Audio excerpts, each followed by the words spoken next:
BPL এ একদিনে দুই high voltage match. একদিকে শক্তিশালী রংপুর রাইডার্সের বিপক্ষে মাঠে নামতে প্রস্তুত রাজশাহী ওয়ারিয়র্স, যারা জিতবে তাদেরই সুযোগ থাকবে টেবিলের শীর্ষে ওঠার। অন্যদিকে ঢাকা ক্যাপিটালসের পরীক্ষা নেবে নোয়াখালী এক্সপ্রেস, যেখান থেকে যারাই হারবে তারাই বাদ পড়বে টুর্নামেন্ট থেকে।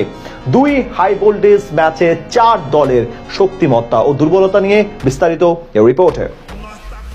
বিপিএল এর 6 দলই আছে নিজেদের গুরুত্বপূর্ণ সময়ে, যারা হারবে তাদেরই পড়তে হবে বড় বিপদে।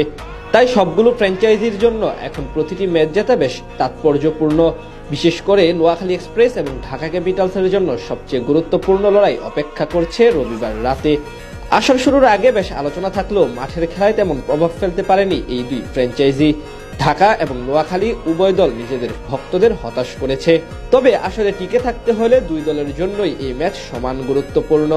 আসলে নিজেদের প্রথম 6 ম্যাচের সবগুলোতে পরাজিত হয়ে টুর্নামেন্ট থেকে বাদ পড়ার দ্বার প্রান্তে ছিল নোয়াখালী এক্সপ্রেস। সেখান থেকে সবশেষ ম্যাচে শক্তিশালী রংপুর রাইডার্সকে হারিয়ে রীতিমতো চমকে দেয় মেঘনাপাড়ের প্রতিনিধিরা। তাদের সবচেয়ে ইতিবাচক দিক হলো ওপেনার সৌম্য সরকারের রানে ফেরা। শেষ 2 ম্যাচেই দলের জন্য কার্যকরী ইনিংস উপহার দেন এই ব্যাটার।